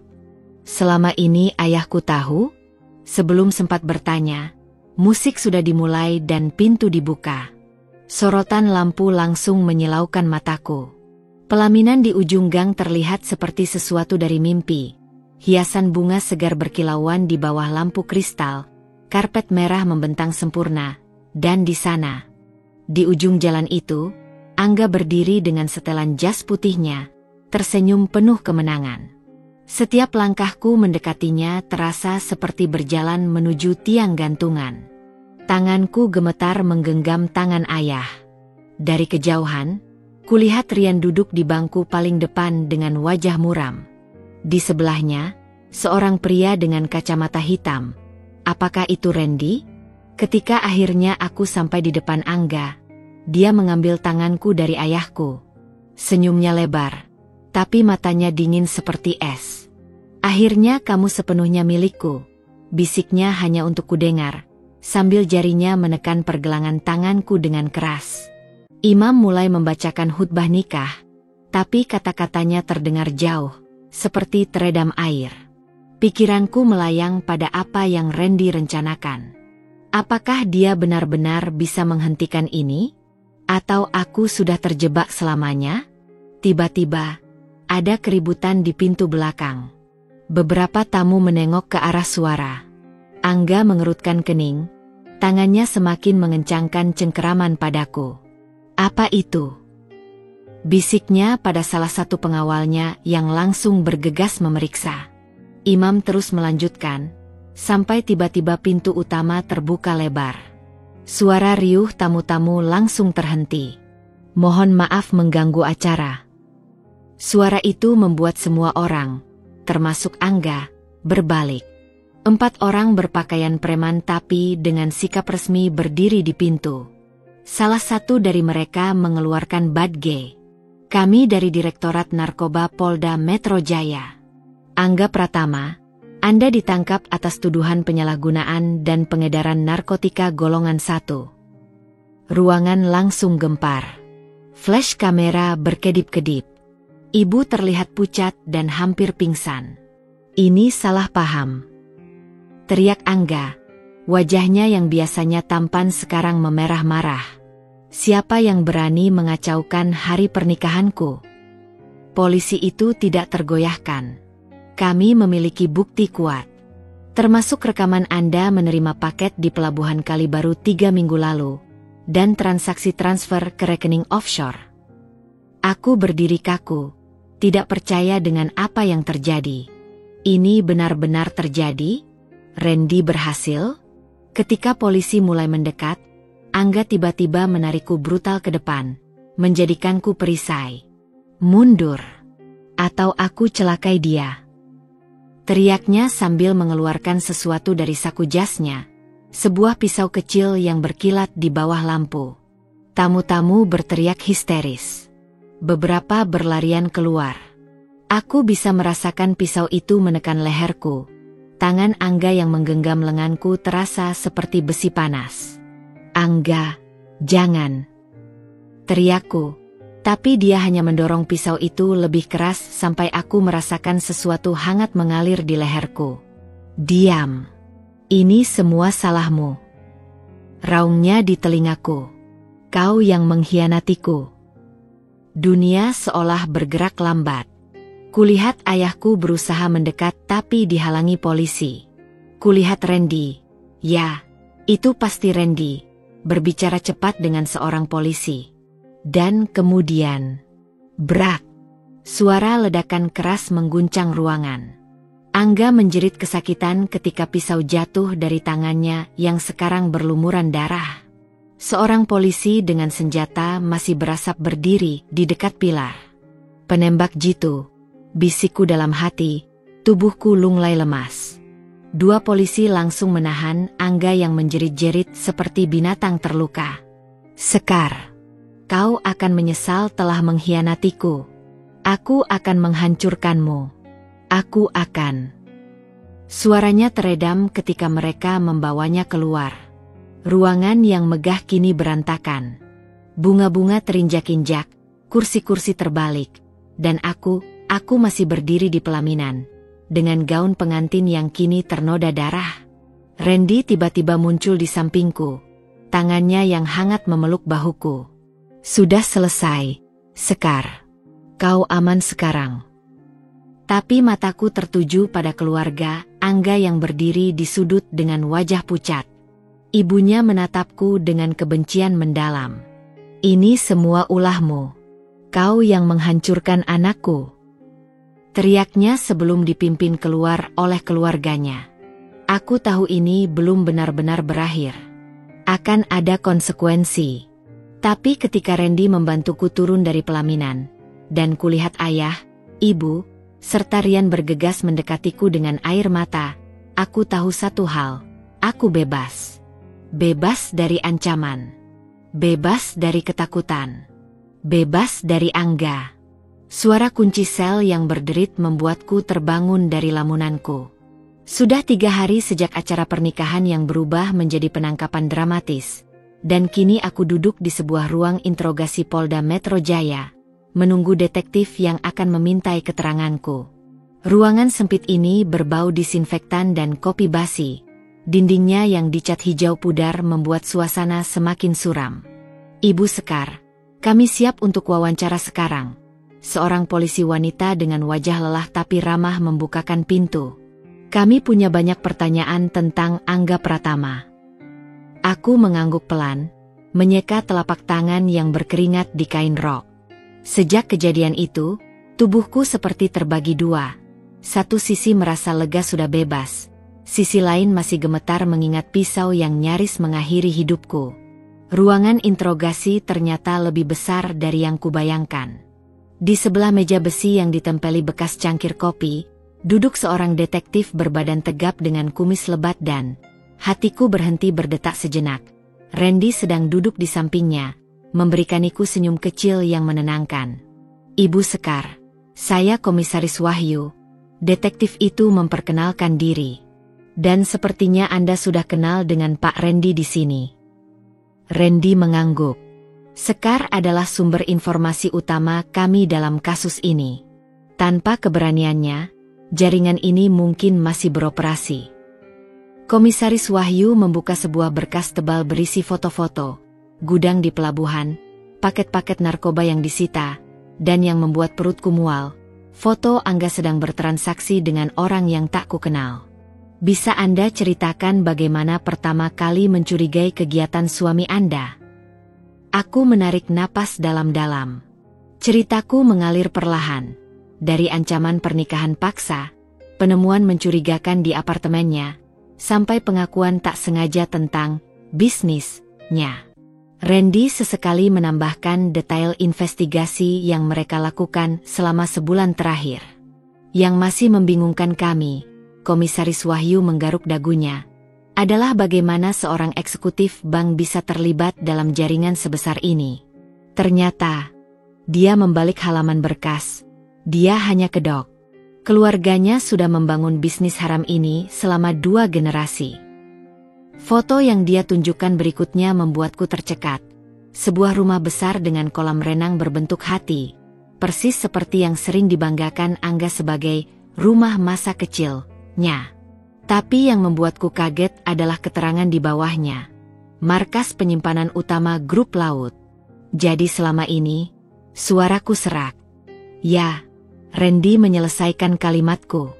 Keluarga Angga adalah otak di balik salah satu sindikat narkoba terbesar di Jawa.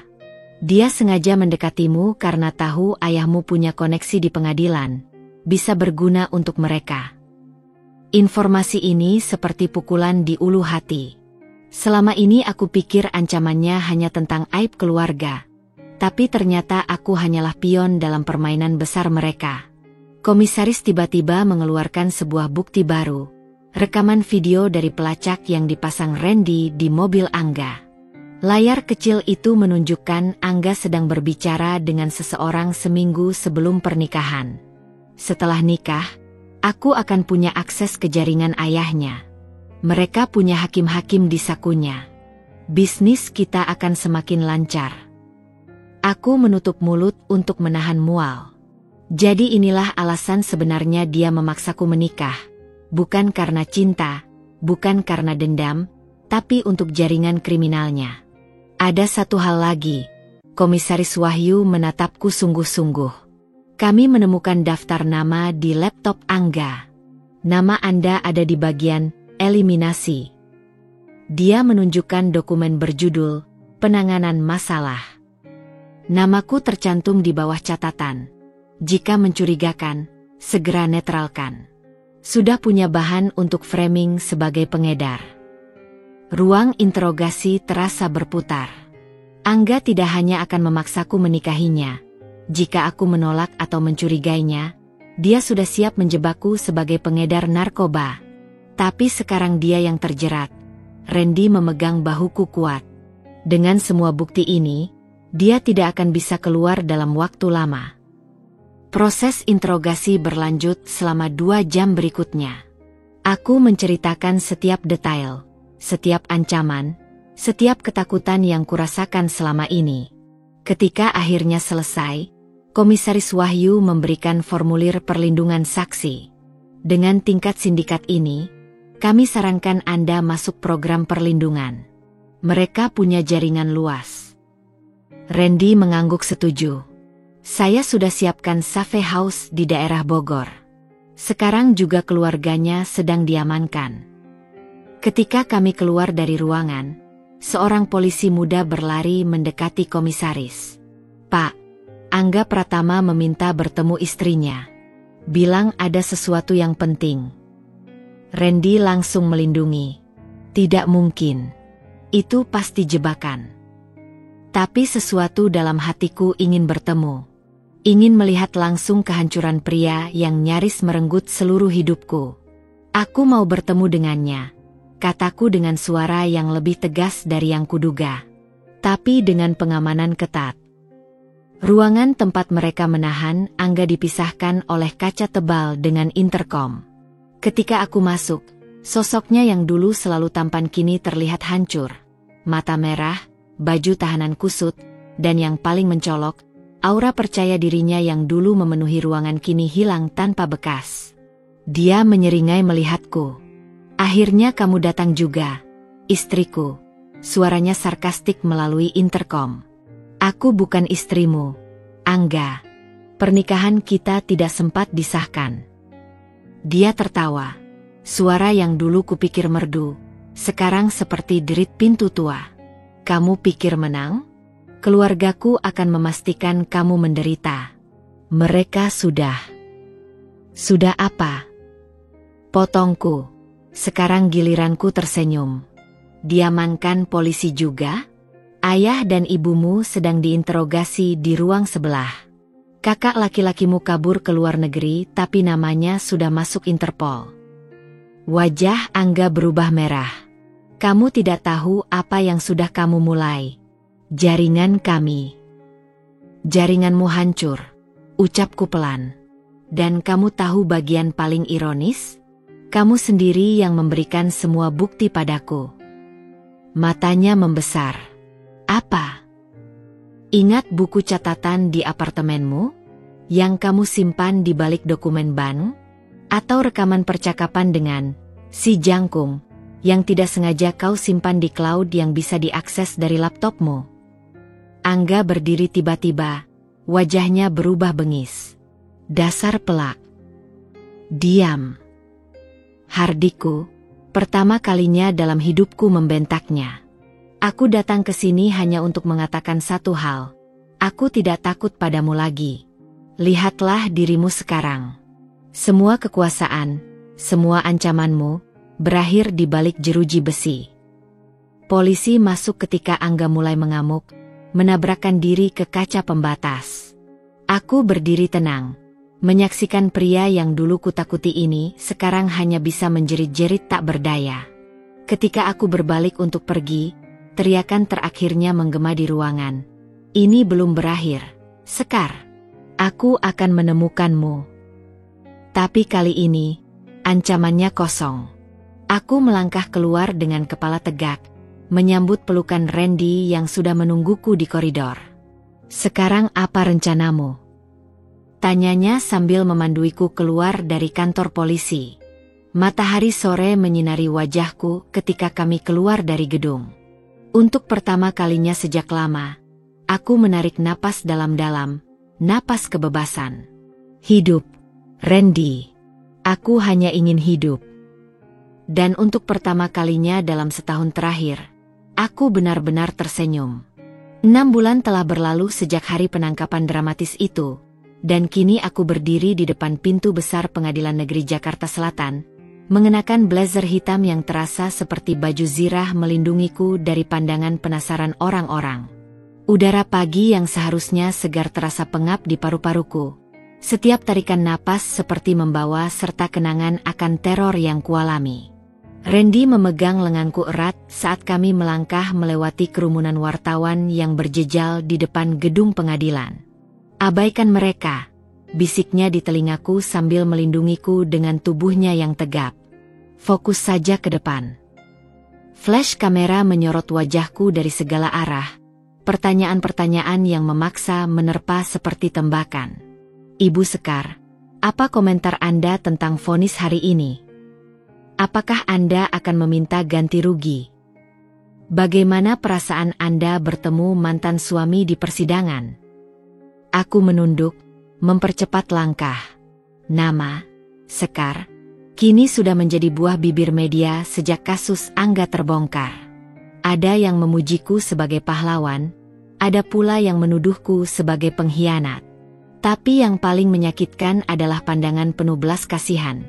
Seolah aku hanya korban tak berdaya, bukan seseorang yang berjuang melawan ketakutannya sendiri.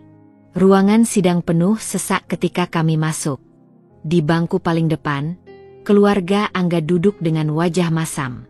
Ibunya, Bu Handoko, langsung melontarkan tatapan penuh kebencian ketika melihatku. Pelacur. Desisnya cukup keras untuk kudengar.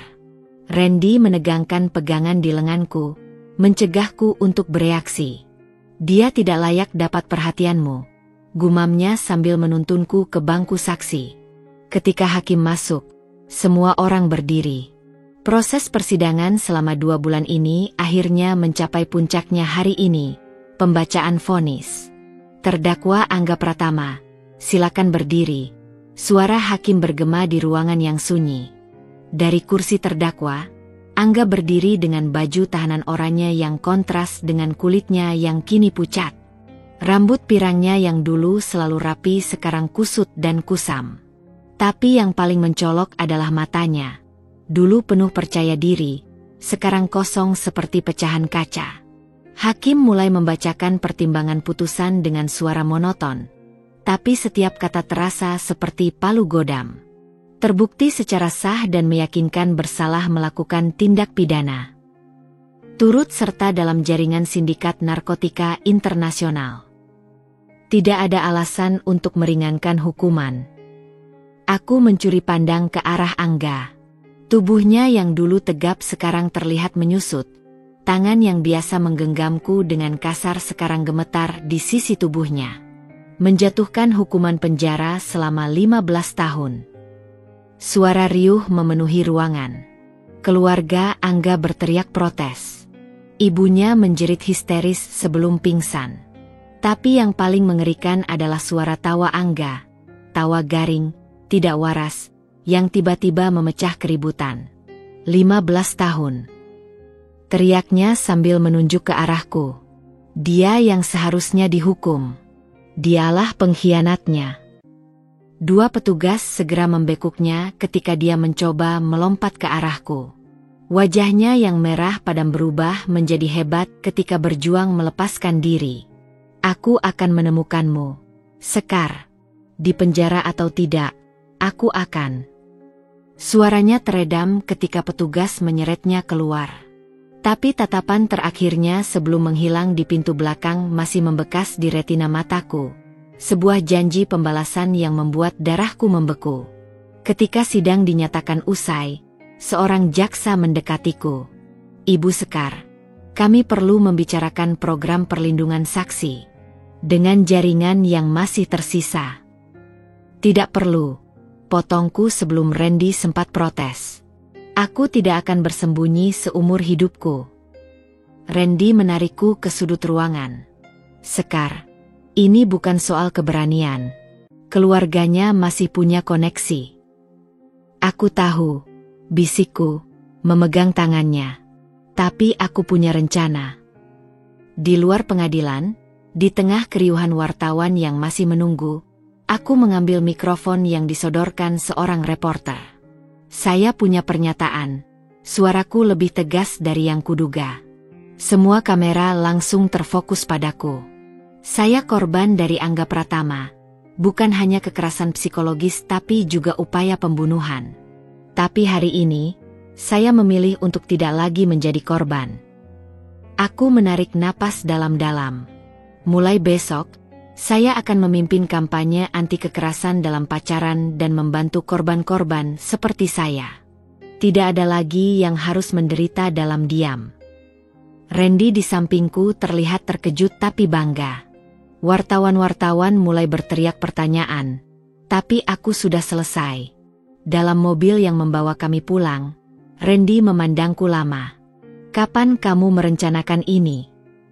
Sejak aku menyadari satu hal, jawabku sambil menatap jalanan Jakarta yang ramai di luar jendela. Cara terbaik melawan teror Angga adalah dengan menjadi lebih kuat dari yang dia bayangkan. Malam itu, di apartemen baruku yang sederhana tapi aman, kubuka laptop dan mulai mengetik. Kata pertamanya. Aku adalah korban Angga Pratama, dan ini adalah ceritaku. Matahari terik bulan Juli menyinari atap gedung perkantoran di kawasan Sudirman, tempat aku sekarang berdiri di depan puluhan anak muda yang duduk melingkar di kursi lipat. 16 bulan sudah berlalu sejak vonis untuk Angga diucapkan, dan 12 bulan sejak aku memulai gerakan Suara Tanpa Rantai, komunitas pendampingan bagi korban kekerasan dalam hubungan. Jadi, ketika saya memutuskan untuk bersuara, itu bukan tentang keberanian, ujarku pada peserta workshop hari ini, tapi tentang memilih untuk tidak membiarkan ketakutan mengendalikan hidup saya lagi. Suaraku yang dulu gemetar kini terdengar jelas di ruangan terbuka ini.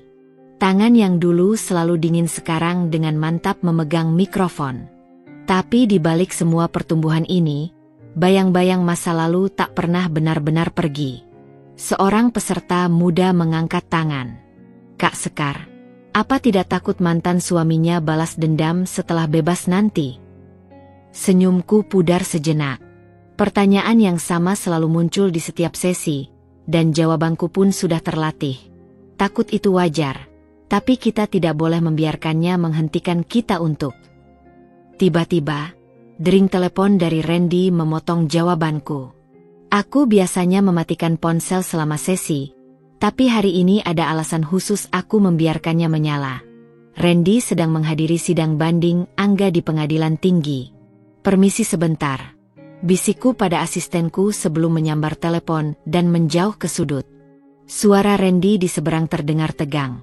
Sekar, kau harus tenang dengar ini. Banding Angga ditolak. Tapi apa? Jemariku mencengkeram ponsel lebih kencang. Keluarganya mengajukan gerasi ke presiden. Dan dengan koneksi mereka. Tidak perlu dijelaskan lebih lanjut. Keluarga Angga memang masih memiliki pengaruh. Meski bisnis haram mereka sudah banyak yang dibongkar. Berapa peluangnya? Tanyaku mencoba menahan getar di suaraku. Jujur? Mungkin 50-50. Tapi apapun yang terjadi, kita akan hadapi bersama. Ketika aku kembali ke lingkaran workshop, semua mata tertuju padaku dengan penuh pertanyaan. Tanpa kusadari, air mata sudah mengalir di pipiku. Maaf, usapku wajahku dengan cepat. Kadang bahkan setelah sekian lama, rasa sakit itu masih bisa datang tiba-tiba. Seorang perempuan muda dengan lengan penuh bekas luka bakar mengangkat tangan. "Kak, aku mau berbagi. Mantanku yang memberi luka ini baru bebas bulan lalu." Aku sempat panik dan mau lari keluar kota. Aku menarik napas dalam-dalam, memberi ruang baginya untuk melanjutkan. Tapi kemudian aku ingat kata-kata kakak di workshop bulan lalu. Kita tidak boleh memberi mereka kemenangan kedua dengan mengubah hidup kita. Perempuan itu tersenyum kecil. Jadi aku tetap di Jakarta. Malah melaporkannya ketika mulai menggangguku lagi. Sekarang dia kembali di penjara. Ceritanya seperti tamparan. Di sini aku, ketakutan akan ancaman yang mungkin tidak pernah terjadi. Sementara peserta workshopku sudah berani menghadapi bahaya nyata. "Terima kasih sudah mengingatkanku pada pelajaran yang sempat kulupakan," ujarku dengan suara serak. Sore itu, ketika workshop berakhir, seorang nenek pendek dengan rambut ubanan rapi mendekatiku. "Neng Sekar, saya dari Lebih Perempuan. Bisa bicara sebentar?" Di sebuah kafe dekat lokasi, nenek yang memperkenalkan diri sebagai Bu Tuti itu mengeluarkan dokumen dari tas tuanya. "Kami sedang mengumpulkan tanda tangan untuk petisi menolak gerasi bagi pelaku kejahatan narkoba kelas kakap. Nama Angga Pratama ada di daftar kami." Mataku membelalak melihat daftar tebal berisi nama-nama korban yang bersedia bersaksi, mantan karyawan yang disiksa, keluarga korban overdosis, bahkan seorang ibu yang anak remajanya meninggal karena narkoba yang didistribusikan jaringan Angga. "Ini, saya tidak tahu dampaknya sebesar ini," bisikku sambil menelusuri setiap nama. Bu Tuti mengangguk. "Kebanyakan orang hanya melihat puncak gunung es. Tapi kami sudah melacak jaringan ini bertahun-tahun." Dia menatapku langsung. "Kami butuh suaramu, Neng. Tidak hanya sebagai korban pribadi Angga, tapi sebagai simbol perlawanan." Malam harinya, di apartemen kecilku yang sekarang dipenuhi berkas-berkas kasus pendampingan, Randy dan aku duduk berhadapan dengan dokumen dari Bu Tuti. "Ini berisiko." Randy menggaruk dagunya yang sekarang mulai ditumbuhi janggut pendek. "Jika kau jadi simbol gerakan ini, keluarga Angga akan..."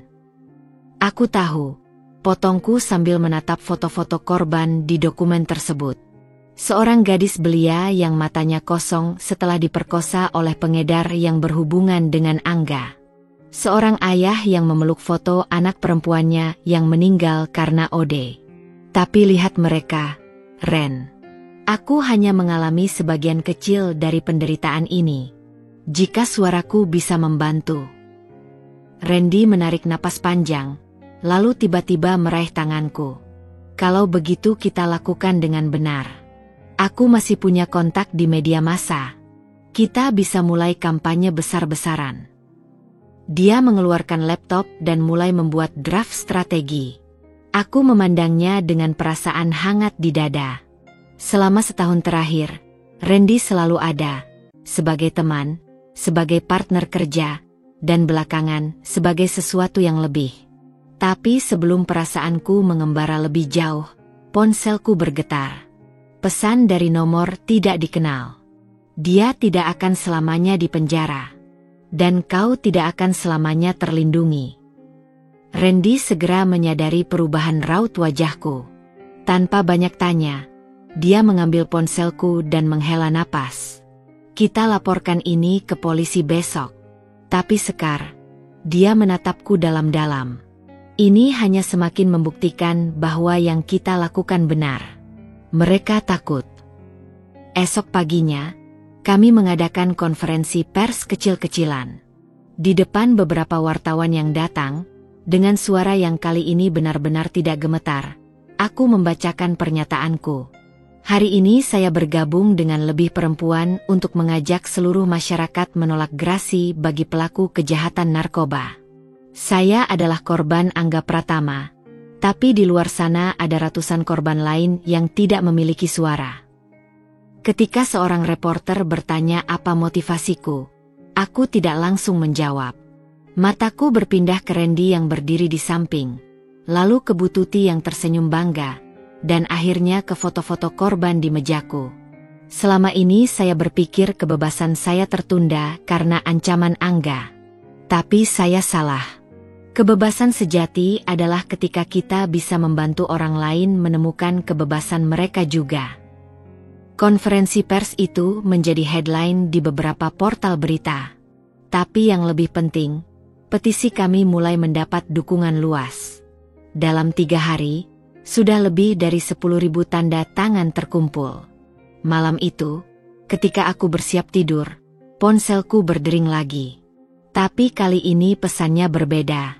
Terima kasih sudah bersuara. Saya korban jaringan Angga tahun 2015. Karena beranimu, saya akhirnya mau melapor ke polisi. Air mataku menetes di atas layar ponsel. Ini baru awal perjalanan panjang, tapi untuk pertama kalinya sejak lama, aku merasa cukup kuat. Hujan deras mengguyur Jakarta malam itu, menciptakan irama monoton di atap kantor lebih perempuan tempatku begadang menyusun berkas-berkas kasus. Sudah 3 minggu sejak konferensi pers kami, dan petisi penolakan gerasi untuk Angga telah mengumpulkan lebih dari 100.000 tanda tangan.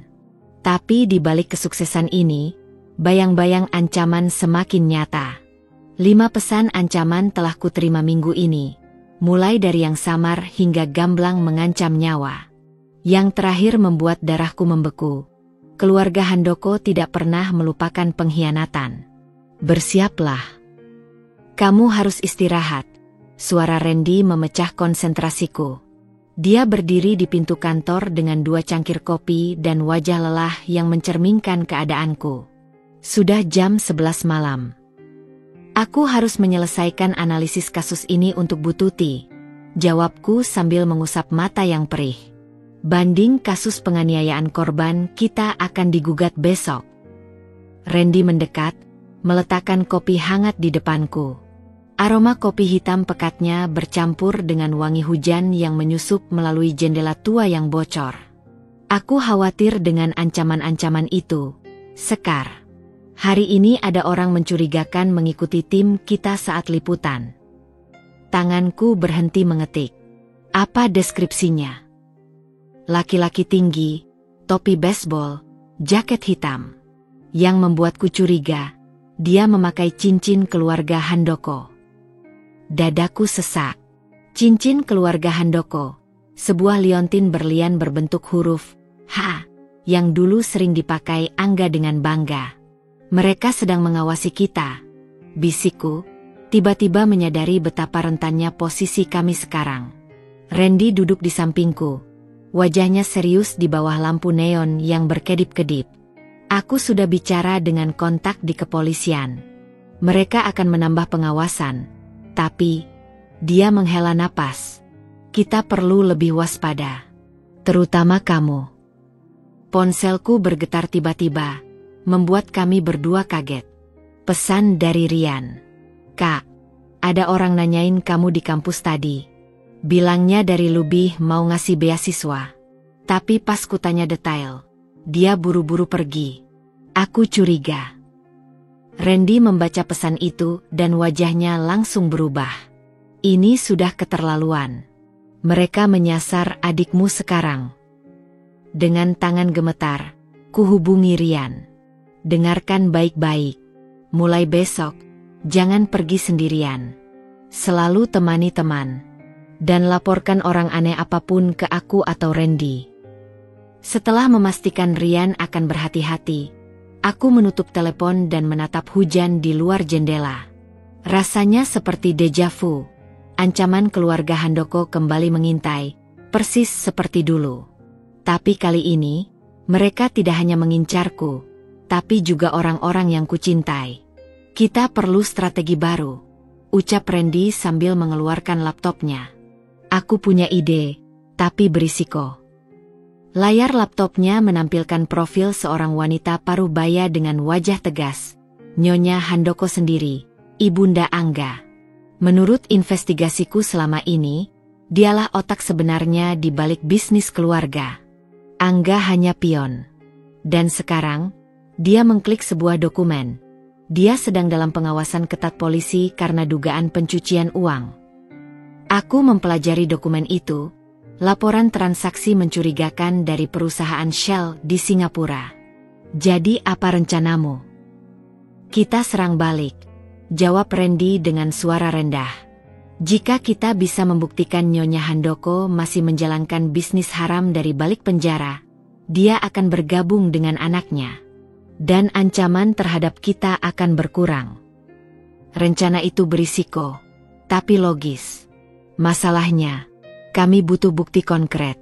Aku punya kontak di Lembaga Pemasyarakatan Cipinang, lanjut Randy. Menurutnya, Nyonya Handoko sering menerima tamu khusus, termasuk beberapa orang yang kita kenal dari daftar pengedar. Kami menghabiskan sisa malam itu menyusun strategi. Randy akan menyelidiki koneksi penjara Nyonya Handoko, sementara aku akan menggali arsip-arsip lama kasus keluarga Handoko yang mungkin terlewat. Pukul 2 pagi, ketika hujan mulai reda, kami memutuskan pulang.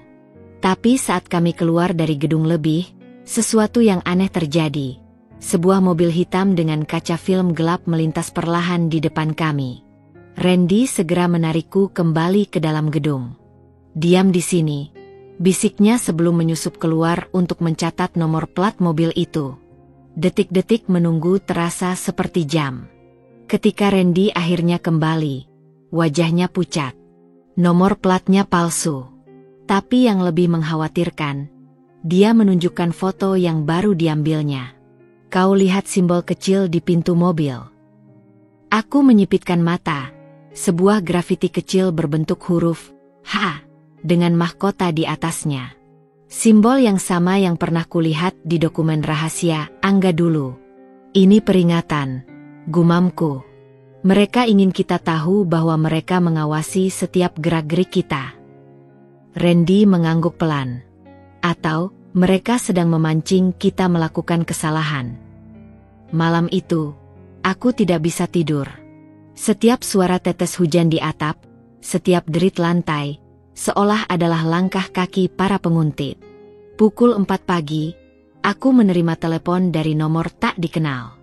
Jangan terlalu jauh melangkah, Nona Sekar. Suara perempuan parau di seberang membuat darahku membeku. Keluarga kami punya panjang tangan. Dan ingat, kakakmu yang lucu itu masih kuliah, bukan? Telepon terputus sebelum sempat kujawab. Dengan gemetar, kuhubungi Rian lagi, untuk memastikan dia baik-baik. Pagi harinya, dengan mata berkantung dan kepala pusing, aku bertemu Randy dan Bu Tuti untuk membicarakan ancaman baru ini. Ini sudah di luar dugaan. Bu Tuti menggeleng-geleng sambil memegangi kacamatanya yang mulai turun. Kita harus melapor ke polisi khusus. Tapi bukankah itu justru akan memancing mereka? Tanyaku. Randy mengetuk-ngetuk meja dengan pensil. Aku punya teman di Bareskrim, Komandan Heru. Dia pernah menangani kasus sindikat besar.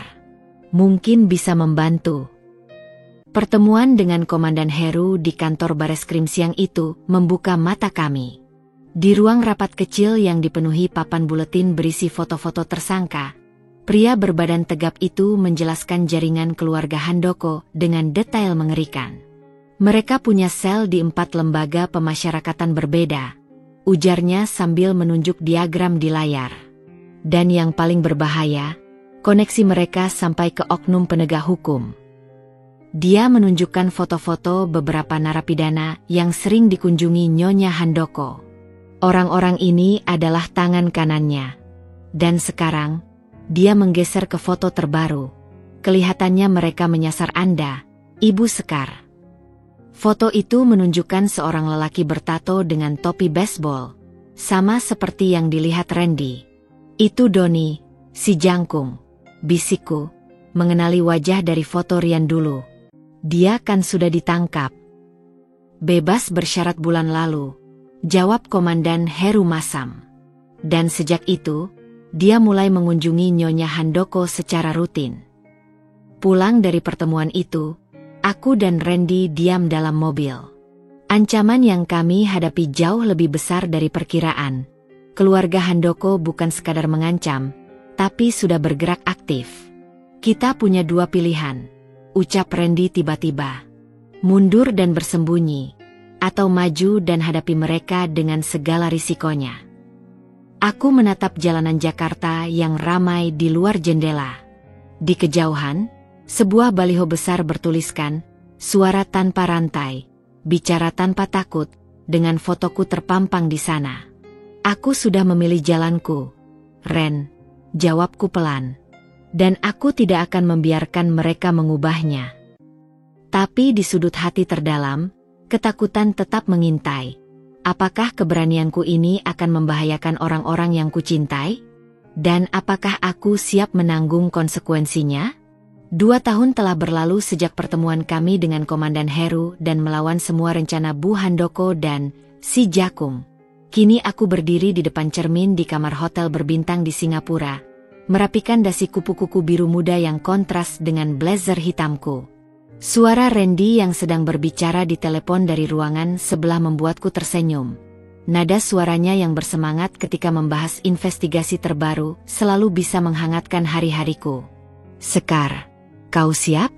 Konferensinya mulai dalam 30 menit. Randy mengetuk pintu kamarku sebelum masuk. Matanya berbinar di balik kacamata barunya yang membuatnya terlihat semakin profesional. "Sebentar lagi," jawabku sambil menoleh padanya. "Bagaimana laporan terakhir dari Jakarta?" Randy mengangkat tabletnya. "Bu Tuti mengirim update. Sidang kasus pencucian uang Nyonya Handoko ditunda lagi. Tapi kabar baiknya, petisi kita sudah mencapai 500.000 tanda tangan. Presiden dikabarkan sedang mempertimbangkan untuk menolak Grasi Angga." Nama itu, Angga, tidak lagi membuat tanganku gemetar seperti dulu. Setelah 2 tahun bekerja tanpa lelah mengumpulkan bukti, mendampingi korban, dan membangun gerakan Suara Tanpa Rantai, hingga memiliki cabang di 5 kota, akhirnya aku menemukan kekuatan sejati, bukan dengan bersembunyi, tapi dengan bersuara lantang. Konferensi International Women's Rights Summit kali ini mengundangku sebagai pembicara utama untuk berbagi pengalaman melawan sindikat narkoba dan kekerasan dalam hubungan. Saat aku melangkah ke panggung, sorotan lampu menyilaukan mataku, tapi tidak lagi membuatku gugup. "Nama saya Sekar Andini." Suaraku bergema di hall yang penuh dengan ratusan peserta dari berbagai negara. 2 tahun lalu, saya adalah korban yang diam. Hari ini, saya berdiri di sini mewakili 127 korban lain yang berhasil membebaskan diri dari jerat kekerasan dan ketakutan. Presentasiku berjalan lancar, didukung data dan kisah nyata yang membuat banyak peserta terlihat tersentuh. Tapi bagian paling menegangkan adalah sesi tanya-jawab, ketika seorang jurnalis asal Indonesia tiba-tiba mengangkat tangan. "Ibu Sekar, ada kabar bahwa mantan suami Anda, Angga Pratama, akan mengajukan pembebasan bersyarat bulan depan. Apakah Anda tidak khawatir akan keselamatan Anda dan tim?" Ruangan langsung riuh. Randy yang duduk di baris depan menegangkan bahunya, siap melompat jika aku membutuhkan dukungan. Tapi kali ini, aku hanya tersenyum. Tahun lalu, ketika pertama kali mendengar kabar itu, saya mungkin akan gemetar. Tapi sekarang, aku menghela napas. Kami telah membangun sistem perlindungan yang kuat, tidak hanya untuk saya tapi untuk semua korban yang bergabung dengan kami. Dan yang lebih penting, kami memiliki hukum dan ribuan masyarakat yang mendukung. Jawabanku disambut tepuk tangan meriah. Tapi yang paling mengharukan adalah ketika sesi berakhir. Seorang perempuan muda dari Filipina menghampiriku dengan mata berkaca-kaca. "Kisah Anda menginspirasi saya," bisiknya sambil memegang tanganku erat. "Saya juga korban kekerasan. Tapi setelah mendengar Anda hari ini, saya memutuskan untuk tidak diam lagi." Di saat itulah aku menyadari, Perjuanganku tidak lagi tentang melawan Angga atau keluarganya. Ini tentang memberikan keberanian pada orang lain untuk berdiri seperti yang telah kulakukan. Malam itu, di restoran mewah dengan pemandangan kota Singapura, Randy mengangkat gelas anggurnya. Untuk Sekar, wanita paling berani yang saya kenal. Mataku berkaca-kaca ketika bersulang. Dan untuk Randy, tanpamu, mungkin aku masih bersembunyi di suatu tempat. Dia tersenyum, lalu tiba-tiba mengeluarkan sebuah kotak kecil dari saku jasnya. Sebenarnya, aku ingin membicarakan sesuatu. Jantungku berdegup kencang ketika kotak itu terbuka. Sebuah cincin sederhana dengan batu biru kecil. 2 tahun bekerja bersamamu membuatku menyadari satu hal. Aku ingin menghabiskan sisa hidupku bersamamu. Tidak sebagai partner kerja, tapi sebagai partner hidup. Air mataku akhirnya tumpah. Ini bukan proposal mewah seperti yang dulu pernah kudapat dari Angga. Ini sederhana, tulus, dan yang paling penting, berdasarkan pilihan, bukan paksaan. Ya, jawabku sambil memanjangkan jari. Dengan satu syarat, kita tetap melanjutkan pekerjaan ini bersama. Randy tertawa lepas sambil mengenakan cincin itu di jariku. Aku tidak akan mau hal lainnya. Ketika kami berjalan kembali ke hotel, tangannya yang hangat menggenggam erat tanganku. Di kejauhan, lampu-lampu kota berkelap-kelip seperti bintang. Aku mengingat kembali perjalananku, dari korban yang ketakutan menjadi wanita yang berdiri tegak, dari seseorang yang dipaksa menikah menjadi seseorang yang dengan bangga mengatakan, ya, pada cinta sejati. Ponselku bergetar, pesan dari Rian. Kak, sidang pembebasan bersyarat Angga ditolak. Berita baik lainnya, Bu Tuti bilang Nyonya Handoko kena hukum tambahan karena ketahuan menyuap petugas. Kita menang. Aku menunjukkan pesan itu pada Randy yang langsung memelukku erat. Di atas langit Singapura yang cerah ini, seolah aku bisa mendengar gemuruh tepuk tangan semua korban yang pernah kami bantu. Suara mereka yang akhirnya bebas, sama seperti diriku. Dan untuk pertama kalinya dalam hidup yang penuh liku ini, aku benar-benar yakin, masa depanku akan lebih cerah dari masa laluku.